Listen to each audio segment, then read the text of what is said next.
आज हम बात करेंगे इतिहास के उस एक मैदान की जहां सिर्फ लड़ाइयां नहीं लड़ी गई बल्कि जहां हिंदुस्तान की तकदीर के 3 सबसे बड़े फैसले लिखे गए।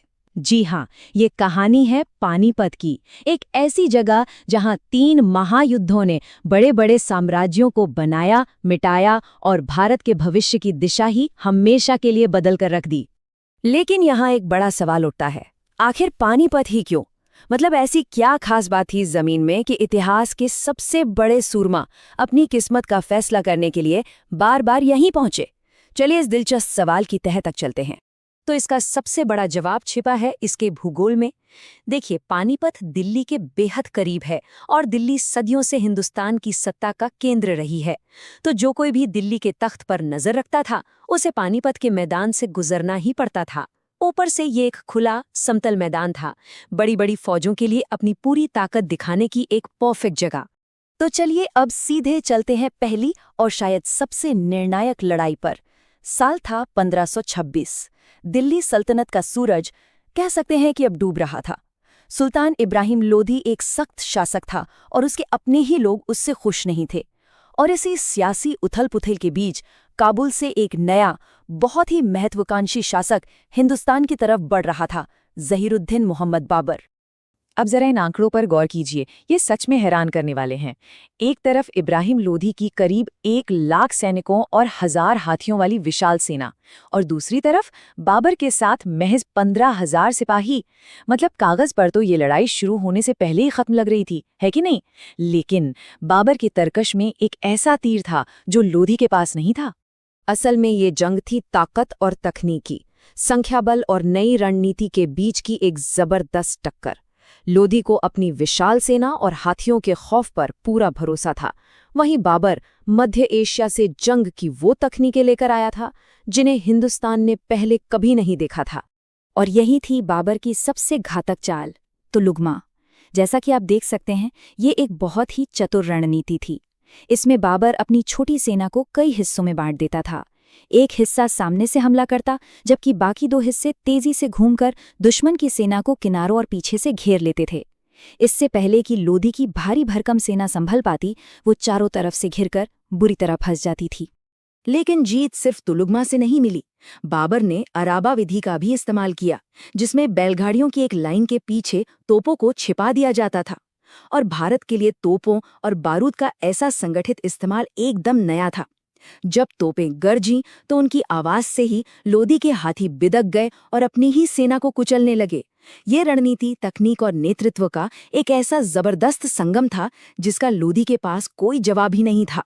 और बस इस एक जीत ने सब कुछ बदल दिया।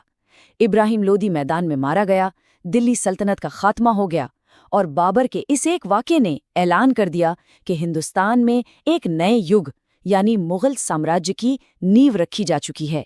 चलिए अब कहानी में 30 साल आगे चलते हैं। मुगल साम्राज्य की हालत एक बार फिर से डावाडोल थी। हुमायूं की अचानक मौत हो चुकी थी और तख्त पर था उसका सिर्फ 13 साल का बेटा अकबर। और इस कमजोर मौके का फायदा उठाने के लिए इतिहास के पन्नों से एक असाधारण योद्धा उभर कर सामने आया। ये नंबर देखिए, 22। ये उन लड़ाइयों की संख्या है जो हेमचंद्र विक्रमादित्य यानी हेमू ने बिना हारे लगातार जीती थीं। सोचिए, हरियाणा के रेवाड़ी के एक साधारण परिवार से उठकर वो आदिल शाह सूर के प्रधानमंत्री और सेनापति बने। हेमू एक ऐसा सेनानायक था जिसे हराना लगभग नामुमकिन माना जाता था। ये टाइमलाइन दिखाती है कि हालात कितनी तेजी से बिगड़े थे। हुमायूं की मौत की खबर मिलते ही हेमू ने आगरा और फिर दिल्ली पर कब्जा कर लिया। ये एक किशोर अकबर और मुगल सल्तनत के वजूद के लिए सीधी चुनौती थी, और फैसला एक बार फिर उसी पानीपत के मैदान पर होना था। जंग शुरू हुई और हेमू की सेना मुगलों पर सचमुच कहर बनकर टूट पड़ी। एक वक्त तो ऐसा लगा कि मुगल सल्तनत शुरू होने के कुछ ही दशकों में खत्म हो जाएगी। लेकिन तभी सिर्फ एक पल में किस्मत ने इतिहास का रुख ही मोड़ दिया। अचानक कहीं से आया एक आवारा तीर सीधा हेमू की आंख में जा लगा। वो अपने हाथी से नीचे गिर पड़ा और अपने अपराजित सेनापति को गिरा देख उसकी सेना में भगदड़ मच गई। जैसा कि इतिहासकार डॉक्टर आरपी त्रिपाठी कहते हैं, ये जीत एक दैवीय संयोग से ज्यादा कुछ नहीं थी। एक तीर ने हिंदुस्तान का इतिहास बदल दिया। इस एक जीत ने अकबर के शासन को वो मजबूती दी जिसने अगले 300 सालों तक चलने वाले महान मुगल साम्राज्य की नींव को पक्का कर दिया। अब कहानी में 200 साल का एक और लंबा सफर तय करते हैं। 18वीं सदी तक मुगल साम्राज्य अपनी आखिरी सांसें गिन रहा था और भारत में एक नई महाशक्ति का उदय हो चुका था, मराठा साम्राज्य। उनका भगवा ध्वज लगभग पूरे भारत पर लहरा रहा था, लेकिन उत्तर से एक नया बवंडर हिंदुस्तान की तरफ बढ़ रहा था, अफगानिस्तान का क्रूर शासक अहमद शाह अब्दाली। ये लड़ाई सिर्फ मराठों और अफगानों के बीच नहीं थी। अब्दाली ने बड़ी चालाकी से रूहेला सरदार नजीबुद्दौला और अवध के नवाब शुजाउद्दौला जैसे ताकतवर भारतीय शासकों को अपने साथ मिला लिया था। वहीं दूसरी तरफ मराठा सेनापति सदाशिवराव भाऊ उत्तर भारत की राजनीति में लगभग अकेले पड़ गए थे। तो सवाल ये है कि अजेय समझे जाने वाले मराठे आखिर हारे क्यों? इसके कई कारण थे। उन्हें उत्तर भारत के राजपूत और जाट शासकों का साथ नहीं मिला।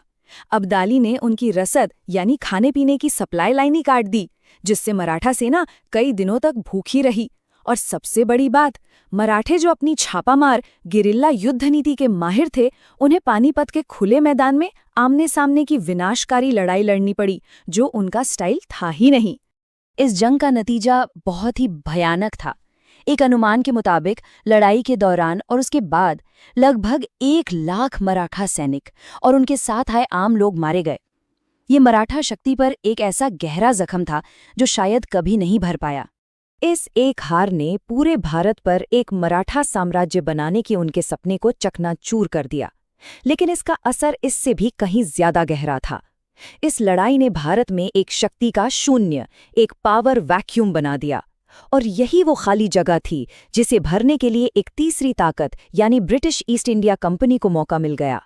शायद यही इस युद्ध का सबसे दूरगामी परिणाम था, जिसने अनजाने में भारत के औपनिवेशिक भविष्य का दरवाजा खोल दिया।